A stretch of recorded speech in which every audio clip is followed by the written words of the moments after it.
Hello guys, you are watching JK24/7 news and welcome to the another episode of influencers talk, जहां हम लेकर आएंगे social media के कुछ ऐसे कलाकारों को जिनसे आप रूबरू होना ज़रूर चाहते हैं।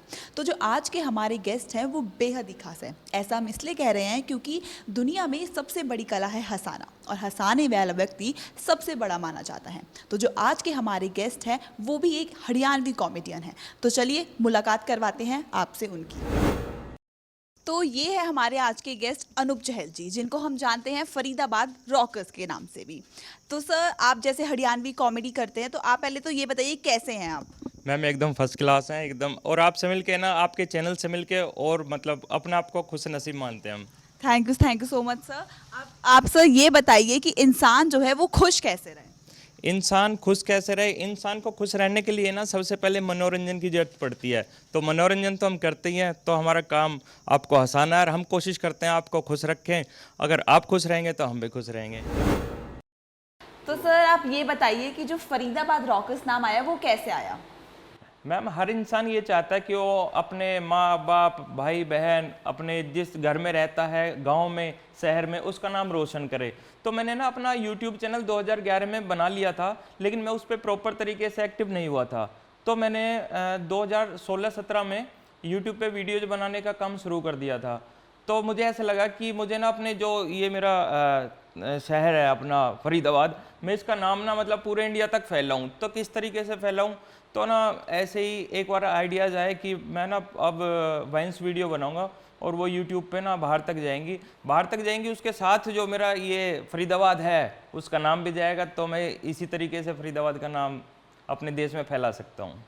तो जैसे सर अब आपकी बहुत अच्छी फैन फॉलोइंग हो चुकी है, लोग आपको बहुत प्यार कर रहे हैं, तो कैसा लग रहा है ये, मतलब सबका प्यार पाके? मैम ऐसा लग रहा है, पहले तो मेरी फैमिली थोड़ी छोटी थी, अब फैन फॉलोइंग बढ़ गई है। जैसा आप बता रहे हो तो मेरी फैमिली बड़ी हो गई है। कभी मैं मिलता हूँ ऐसे, कुछ लोग जानते तो बहुत अपनापन सा लगता है। ऐसा लगता है कि यार कोई परिवार का ही सदस्य है जो हमें देखता है, और आज इससे मिलना हो गया तो बहुत अच्छा लगता है मैम। तो सर जैसे आप कॉमेडी वीडियोस बना रहे हैं, तो ये आप अकेले का तो आपका काम नहीं है, पूरा एक टीम वर्क का काम है। तो अपनी टीम के बारे में थोड़ा बताइए कि कैसे हैं, कैसे मिले आपको, कौन कौन आपकी टीम में है? देखो मैम, एक बहुत पुरानी कहावत है, हर कामयाब आदमी के पीछे ना एक औरत का हाथ होता है। तो मेरे साथ भी यही है कि मेरे पीछे तो जो मेरी वाइफ है रानी कटारिया, उसकी फुल सपोर्ट रही है वीडियोज बनाने में, या मैंने अपनी लाइफ में कुछ भी काम किया तो उसने मतलब मुझे फुल सपोर्ट किया है। मैंने करीब 10 साल जॉब की है, शारीरिक शिक्षक के रूप में मैंने कार्य किया उसमें भी। और फिर अब मैं वाइन्स बनाने लग गया तो उसमें भी वो अच्छा सहयोग करती है एज ए राइटर, और उसमें अच्छा रोल भी अदा करती है। और फिर आते हैं जो मेरी टीम में है एक फूल सिंह, तो वो मेरे गांव का ही लड़का है, अच्छा लड़का है, दोस्त है मेरा। तो बचपन से मेरे साथ पढ़ा है, तो उसने भी फरीदाबाद रॉकर्स टीम को ज्वाइन किया हुआ है। और फिर आता है एक पेप्सी पंडित, जो रियल नाम कपिल है लेकिन पेप्सी पंडित के नाम से जानते हैं उसे। तो उम्र में तो हमसे छोटा ही है, लेकिन हमारी टीम का भी एक अहम हिस्सा है वो। तो बाकी टीम तो बड़ी है, बिजी रहते हैं। अगर मैं लिस्ट अपनी शुरू करूं तो शायद कहाँ तक ख़त्म कर पाएंगे। तो भाई जिसका नाम नहीं ले पा रहा हूं तो भाई बुरा मत मानियो। सर जैसे आपने जिक्र करा अपनी वाइफ का, कि आपकी जो वाइफ है वो इम्पोर्टेंट रोल करती है आपकी वीडियोस में प्ले, तो हमने देखा है कि आपकी जो फैमिली की, आपकी वाइफ हो गई, आपके बच्चे हो गए, तो वो भी बहुत इंपॉर्टेंट रोल आपकी वीडियोस में प्ले करते हैं। तो ये कैसे आइडिया है कि फैमिली मेम्बर्स को यूटिलाइज करा जाए, उनको ही कोई करेक्टर दिया जाए? जी मैम, कैसा हुआ था अभी ना, लॉकडाउन लगा था हमारे यहाँ पे। तो लॉकडाउन लगा था, वो इतना मतलब ऐसा लॉकडाउन लगा था कि घर से बाहर निकलना भी मुश्किल हो गया था। तो जैसे कोई मेरा दोस्त है, जैसे फूल सिंह हो गया, पेप्सी पंडित हो गया, राजनागर हो गया, सोनू हो गया, सन्नी हो गया, ये पूरे तो सब ये अब अपने घर में ये बिल्कुल पैक हो गए थे, बाहर निकलना बंद। तो वाइन्स बनानी तो है पर कैसे बनाए, बड़ी मुश्किल आ गई हमारे सामने। तो उस दौरान जो मेरी वाइफ है रानी कटारिया, रानी चहल, पहले कटारिया थी अब चहल है, हाँ। तो रानी चहल फिर उसने धीरे धीरे ना वीडियो में आना शुरू किया। और अगर आज की बात करूँ तो मुझसे अच्छी एक्टर वो है, ऐसा लगता है मुझे। तो लॉकडाउन के दौरान जब लोग बिल्कुल खामोश अपने घरों में बैठे हुए थे, तो हमने मतलब ये जिम्मा आगे बढ़ के उठाया कि हम लोगों को मनोरंजन करेंगे, उन्हें डिप्रेशन का शिकार नहीं होने देंगे। तो हमने उनका खूब मनोरंजन किया, खूब हंसाया। पूरे लॉकडाउन में हमने लगातार वीडियोज बनाते रहे हम लोगों के बीच में। सर जैसे देखा गया है कि जो कंटेंट क्रिएटर्स होते हैं, चाहे वो इंस्टाग्राम में हो या टिकटॉक में हो या फिर किसी भी प्लेटफॉर्म में हो, तो एकदम से उनकी वीडियोस वायरल नहीं होती, थोड़ी मेहनत करनी पड़ती है, एक दो वीडियोस डालनी पड़ती है, उसके बाद जाके कोई वीडियो जो है वो चलती है। तो आपकी ऐसी कौन सी वीडियो थी या कोई आपको याद हो समय कि आपने कोई डाली थी और आपको पता नहीं था कि ये चल जाएगी, पर वो एकदम से चल गई और अब इतने सारे फॉलोअर्स आपके हो गए? मैम क्या होता है, कोई भी इंसान अपना काम जहाँ से शुरू करता है तो वो उस शुरुआत को ना कभी भूल नहीं पाता। तो मैं रोड पे आ रहा था, मैंने देखा था एक एक्सीडेंट हुआ था, मतलब बहुत छोटा ही एक्सीडेंट हुआ था, लेकिन उसमें किसी को चोट नहीं आई। लेकिन एक्सीडेंट होने के बाद जो वे दो लोगों ने आपस में झगड़ा किया ना, उससे उन्हें चोट आई थी। वो चीज़ ना मैंने अपनी आंखों से देखी। तो वहाँ तो खैर पुलिस आ गई थी, सब ठीक हो गया था भगवान की दुआ से। लेकिन मेरे दिमाग में ना एक जगह बनी कि भाई ये गलत है, मतलब इसके खिलाफ ना मुझे आवाज़ उठानी चाहिए, तो कोई जरिया होना चाहिए। तो मेरी सबसे पहली जो वीडियो थी वो रोड एक्सीडेंट के ऊपर थी, और सबसे पहले मेरे जो व्यू थे उसमें आए थे करीब एक दिन में ही 2-3 हज़ार आ गए थे, क्योंकि मैंने बताया मैं एक शारीरिक शिक्षक के रूप में कार्य करता था, कॉलेज में था, तो बच्चों ने खूब देखी मज़े से, तो मेरे व्यूज़ अच्छे आ गए थे उसमें। 2-2.5 हज़ार मुझे खूब लगे कि भाई बहुत आ गए। तो जी सर जैसे देखा गया है कि जैसे यूट्यूब में वीडियोस हो गई या इंस्टाग्राम में, तो कोई डांस वीडियोस बनाता है, कोई सिंगिंग, कोई लिप सिंग, तो आपने कॉमेडी का जो ये है कॉन्सेप्ट, इसको ही क्यों चूज़ करा? कॉमेडी का मैम इसलिए किया कि एक तो मैं मानता हूँ जो हम अपनी आवाज़ में करते हैं या जो हम खुद करते हैं वो ही मतलब बेस्ट होता है। किसी की आवाज़ पे कॉपी करना, देखो ये भी एक कला है, किसी की आवाज़ पे मतलब लिपसिंग मिलाना या डांस करना, ये भी एक अच्छी कला है। लेकिन मैं अपने नज़रिए से देखूँ तो जो हम खुद कर रहे हैं, जो अपनी आवाज़ में कर रहे हैं, तो वो एक बेस्ट है। और मतलब बहुत कठिन भी है अपनी आवाज़ में कुछ करना, तो मुझे ऐसा काम करने में मज़ा आता है जो मेहनत ज़्यादा हो, लेकिन सही लगता है मुझे। मेरे हिसाब से ना ये ठीक है, जो हम अपनी आवाज़ में मनोरंजन कर रहे हैं ये बेस्ट है, तो हम कुछ भी कर सकते हैं फिर तो। और सर इस सिचुएशन में, जैसे अभी आपका इंटरव्यू चल रहा है, तो इस सिचुएशन में कोई जोक या पंच लाइन आप हमारे व्यूअर्स को देना चाहें अपने स्टाइल में कुछ? तो मेरा ना एक बहुत मीम्स कटे थे मेरे ऊपर और काफ़ी मीम्स पेज ने डाला था, तो एक मेरा डायलॉग है रेड कलर नॉट अलाउड, तो उसको मैं कुछ ना इस तरीके से करता हूँ, red colour not allowed my life, लाल रंग से नफरत है मुझे, ठीक है ना।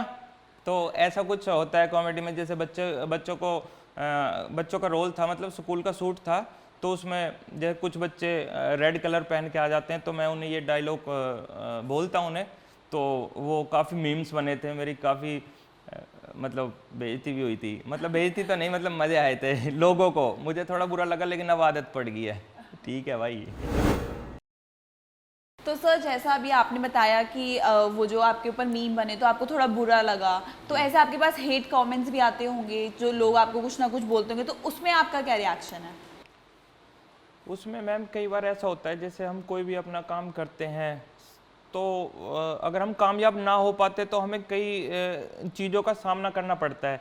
जैसे मैं अपनी यूट्यूब से ही बताता हूँ, जब मैंने यूट्यूब पे वीडियोज़ बनानी शुरू की थी, कई लोग पापा के पास आते थे कि भाई ये आपका बेटा क्या कर रहा है, मतलब ये तो गलत है, वीडियोज़ बना रहा है, मतलब स्कूल की अच्छी खासी जॉब कर रहा है, उसे छोड़ के वीडियोज़ बना रहा है, मतलब अपना कैरियर ख़राब कर लेगा।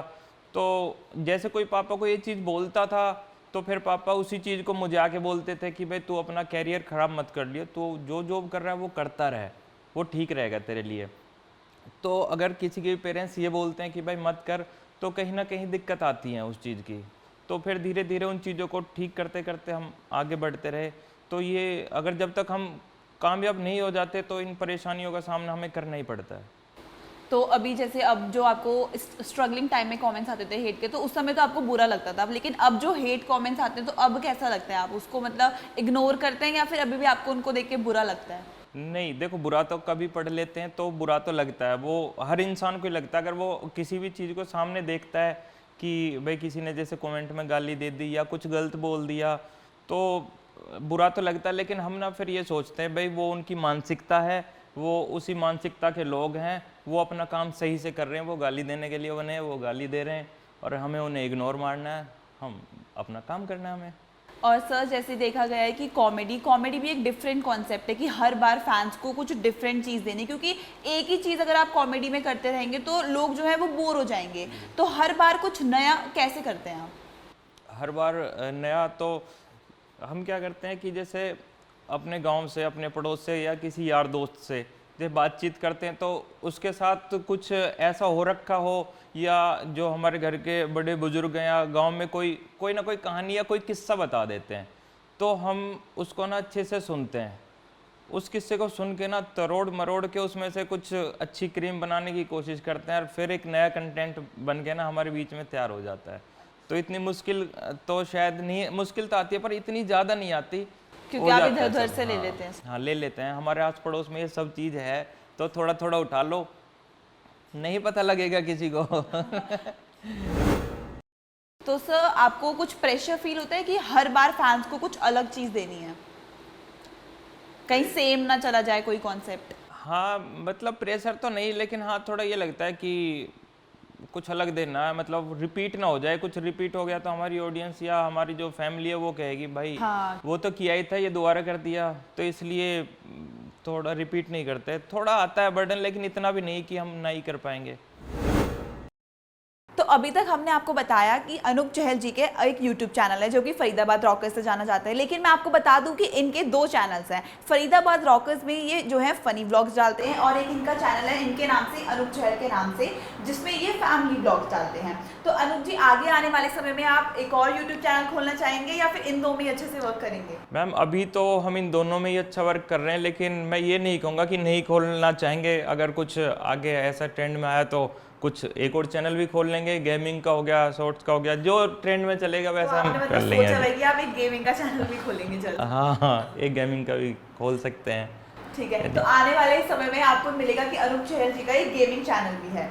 तो आपको बता दूं कि अनूप चहल जी के ये दो चैनल्स भाई, प्लस आप एलवीश यादव जो है उनकी वीडियोस में भी हमने आपको बहुत देखा है जी। तो इन तीनों यूट्यूब चैनल को कैसे मैनेज करते हैं? वर्कलोड होता है आप में या फिर नहीं होता? नहीं, वर्कलोड तो कुछ ऐसा नहीं होता। क्या होता है कि मैन होता है स्क्रिप्ट का खेल। इसमें जो फरीदाबाद रॉकर्स यूट्यूब चैनल है, पहले मैं उस पर स्क्रिप्ट करता था, मतलब सारा कुछ सोचना उसके बारे में, फिर एल्विस भाई की वीडियो में जाता था, फिर वहाँ स्क्रिप्ट, डायरेक्शन और एक्टिंग करना, तो थोड़ा हो रहा था। लेकिन अब जो फरीदाबाद रॉकर्स यूट्यूब चैनल है हमारा, तो जो मेरी वाइफ रानी चहल है वही उसकी स्क्रिप्ट वगैरह वही करती है। बाकी फूल सिंह और पेप्सी पंडित ये तीनों मिलके तैयार रखते हैं। मैं अपने चैनल पे आता हूँ, एक्ट करता हूँ और मैं चला जाता हूँ। अच्छा, बाकी का काम फिर आपकी हाँ, टीम मेरी संभालती पूरी है। टीम संभालती है, उसका क्रेडिट मेरी टीम को जाता है। अगर सर जैसे एलवीश यादव की जो है बात हो ही रही है, तो उनसे आपकी मुलाकात कैसे हुई, उसके बारे में कुछ बताइए। उनसे मेरी मुलाकात, हाँ उनसे मेरी मुलाकात हुई थी इंस्टाग्राम पे ही। इंस्टाग्राम पे मैंने मैसेज किया था ऐसे ही। देखो यूट्यूब है ना, जो ये जितने भी क्रिएटर, ये पूरी फैमिली है, एक ये पूरी फैमिली है। और कभी भी हम एक दूसरे को देखते रहते हैं, बेशक से बात हो ना हो, लेकिन सभी को पता होता है कि कौन क्या है, किसका क्या नाम है, क्या करता है। कोई कॉमेडी वीडियो बनाता है या सैड या फनी जो भी है वो बनाता है। तो ऐसे ही मैंने एल्विस भाई के पास इंस्टाग्राम पे मैसेज किया था, तो उनका रिप्लाई आया, धीरे धीरे बात होने लग गई। फिर एक दिन उनकी कॉल ही आ गई थी कि भाई एक वीडियो करें, तो हो गया सब ये शुरू।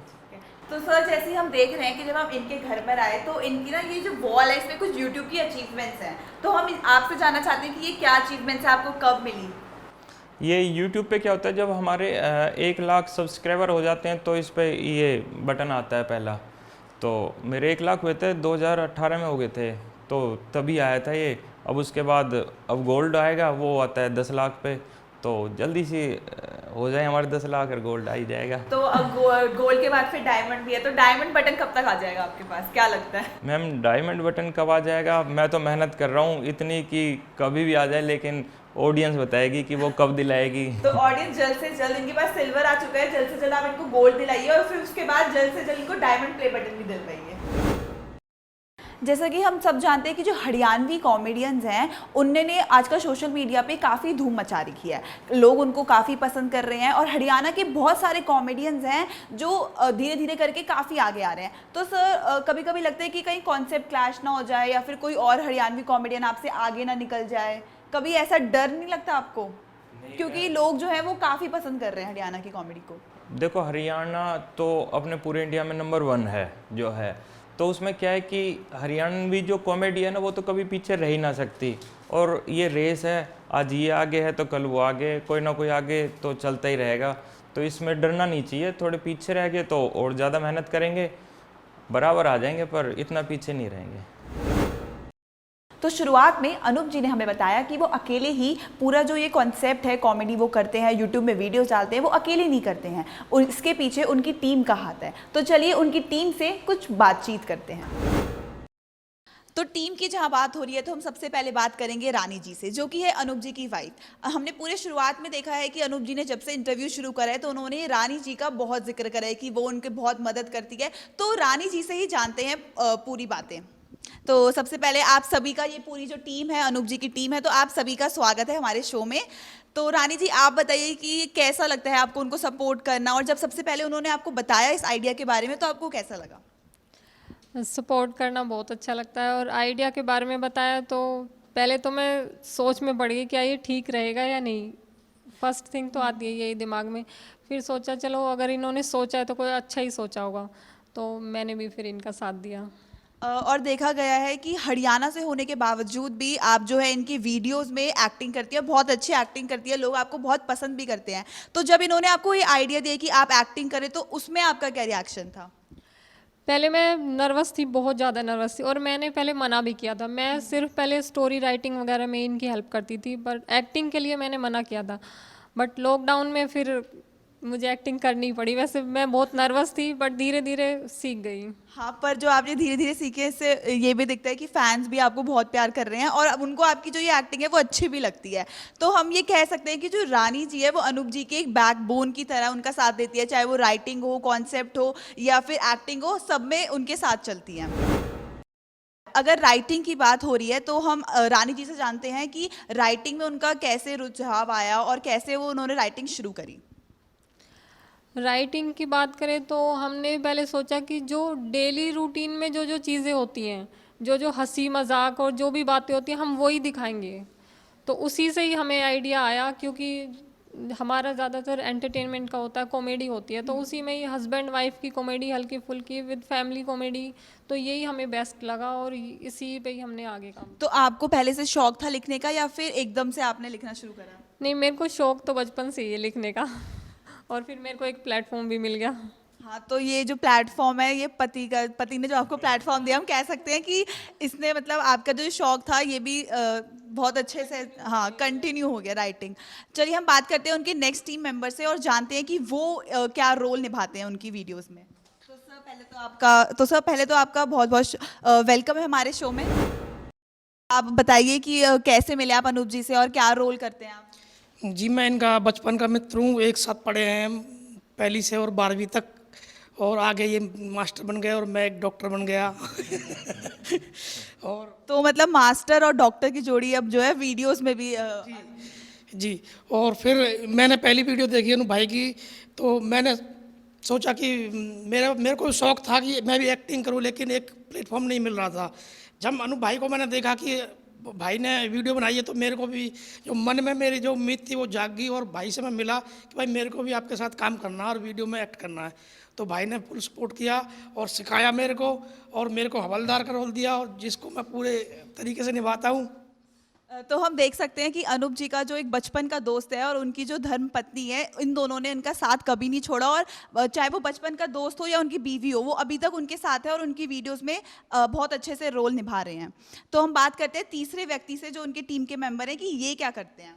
मेरा नाम कपिल पंडित है और मेरा कैरेक्टर है जो पेप्सी पंडित का है वीडियोस में। तो ज़्यादातर वीडियोस में भाई और दोनों हवलदार और इंस्पेक्टर बन जाते हैं, मेरे को चोर बनना ही पड़ता है। तो हर वीडियो में कुटाई मेरी होनी है, पक्का ये तय है। तो हम जैसे देख सकते हैं कि ये जो थी वो अनूप जी की टीम थी और भी मेंबर्स हैं अनूप जी के टीम के। तो अभी तक तो हमने बात करी अनूप जी की टीम से, लेकिन अभी जो है वो शो खत्म नहीं हुआ है। अभी हम करते हैं एक फन सेगमेंट और देखते हैं अनूप जी इसमें जीत पाते हैं या फिर नहीं। अब हम बात करेंगे और खेलेंगे इनके साथ कुछ गेम्स। तो जो जो हमारा गेम है वो है टंग ट्विस्टर। तो आप लोगों को पता ही होगा कि टंग ट्विस्टर क्या है। तो अब हम देखते हैं कि ये इनमें से कौन है जो टंग ट्विस्टर गेम जो है वो जीतता है। तो चलिए शुरुआत करते हैं थोड़े इजी से। तो पहला है कच्चा कद्दू पक्का कद्दू। तो ये आप लोगों को 3 बार रिपीट करना है। तो से शुरुआत करते हैं। कच्चा कद्दू पक्का कद्दू, कच्चा कद्दू पक्का कद्दू, कच्चा कद्दू पक्का पक्का।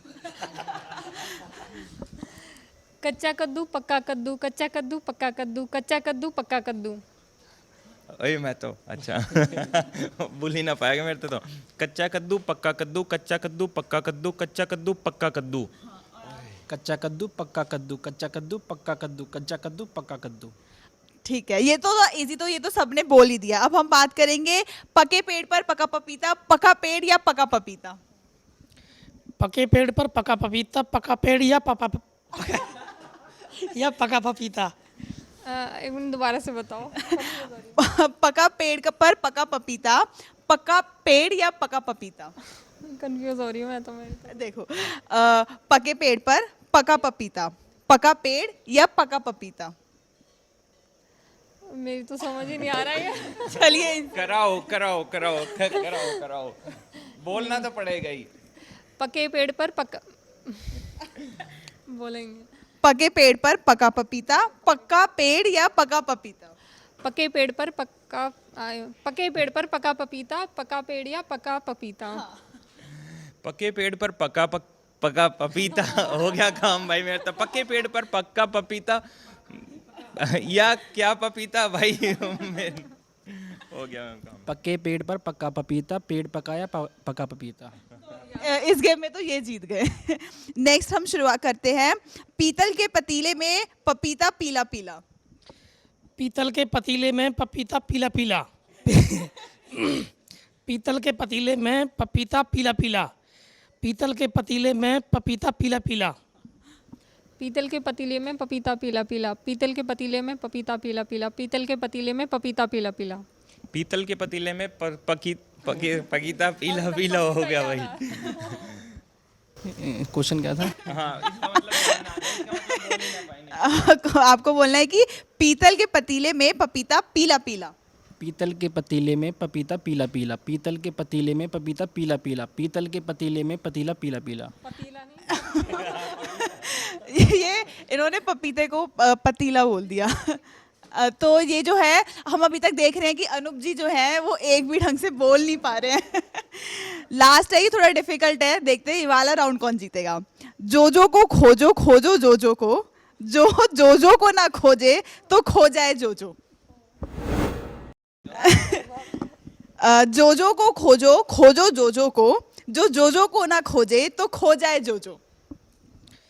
जोजो को खोजो खोजो जोजो को, जो जोजो को ना खोजे वो खो जाए जोजो। इन्होंने सही बोला।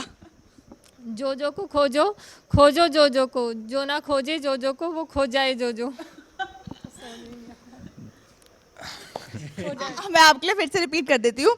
जोजो को खोजो खोजो जोजो को, जो जोजो को ना खोजे तो खो जाए जोजो। जोजो को खोजो खोजो जोजो को, जो जोजो को ना खोजे खो जाए जोजो। इनका पहला जो है इन्होंने वो अभी तक सही बोला है, जो सबसे डिफिकल्ट था वही इन्होंने सही बोला है। जोजो को खोजो खोजो जोजो को, जो जोजो को ना खोजे तो खो जाए जोजो।